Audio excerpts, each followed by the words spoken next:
ICT MCQ suggestion চতুর্থ অধ্যায়। 1. কোনটি ওয়েব ব্রাউজার? ফায়ারফক্স। 2. এইচটিএমএল এর বডি অংশ থাকে? ছবি, টেবিল।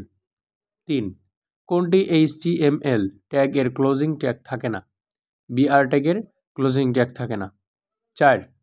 কোন এইচটিএমএল ট্যাগটি ড্রপ ডাউন বক্স তৈরিতে ব্যবহৃত হয়? অপশন।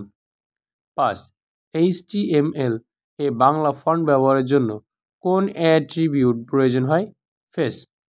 6. টেবিল তৈরিতে কোন ট্যাগ ব্যবহৃত হয়? টিআর, টিএইচ, টিডি। 7. ফন্ট ট্যাগে অ্যাট্রিবিউট হিসেবে ব্যবহৃত হয় সাইজ, কালার, ফেস। 8. এইচটিএমএল এর ফাইল নামের এক্সটেনশন কোনটি? .html। 9. ওয়েব পেজ তৈরিতে ব্যবহৃত আবশ্যক ট্যাগ কোনটি? HTML। ক অ্যান্সার। 10. ওপেনিং ট্যাগ থেকে ক্লোজিং ট্যাগ পর্যন্ত সকল কিছুকে কি বলে? HTML উপাদান বলে। 11. হোম পেজ দেখার জন্য আবশ্যক ওয়েব ব্রাউজার, ইন্টারনেট। 12. HTML এ সবচেয়ে ছোট আকারে হেডিং প্রদর্শনের জন্য নিচের কোন ট্যাগটি ব্যবহৃত হয়? H6। 13. HTTP এর পূর্ণরূপ কি? Hyper text transfer protocol. 14. HTML ট্যাগের চিহ্ন কোনটি? খ অ্যান্সার। 15. রিয়া তৈরিকৃত ওয়েব পেজে একটি নতুন ছবি সংযুক্ত করলো, এর ফলে তার পেজটি আরও দৃষ্টিনন্দন হলো। রিয়া যে ছবিটি সংযুক্ত করেছে তা হতে পারে জেপিজি, বিএমপি, পিএনজি। তিনটাই অ্যান্সার হবে। 16. google.com কি? Search engine. 17. ওয়েব পেজ তৈরিতে কোন ভাষা ব্যবহৃত হয়? HTML। 18.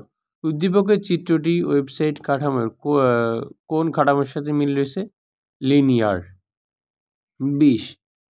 http www.yahoo.com এর সর্বশেষ অংশটির নাম কি? ডোমেইন প্রকৃতি।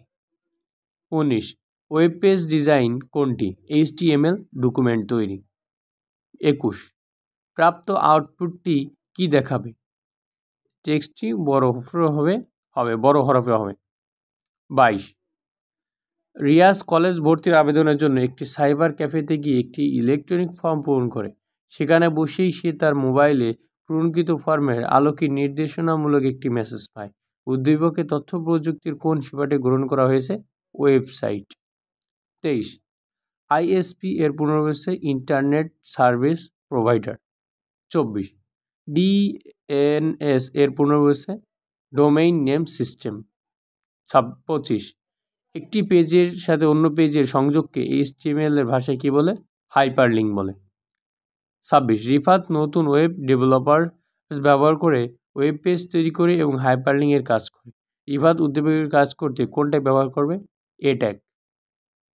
27. ফন্টের নাম পরিবর্তন করতে কোন অ্যাট্রিবিউট ব্যবহৃত হয়? ফেস। 28. কন্টেইনার ট্যাগ হলো OL।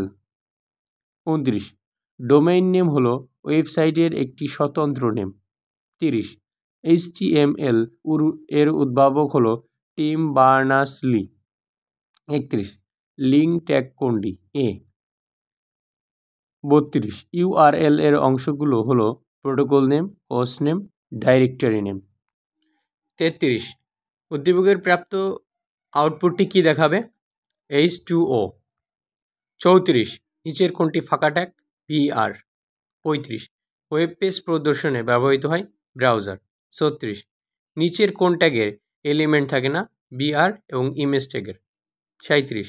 শফিক ও তার বন্ধুরা মিলে একটি ওয়েবসাইট তৈরি করলো, যেখানে ওয়েব পেজসমূহ বহুস্তরে বিন্যস্ত। পরবর্তীতে ওয়েবসাইটটিকে ইন্টারনেট প্রদর্শনের জন্য প্রয়োজনীয় পদক্ষেপ গ্রহণ করলো। 37. ওয়েবসাইটটির স্ট্রাকচার কোনটি? হায়ারার্কিক্যাল। 38.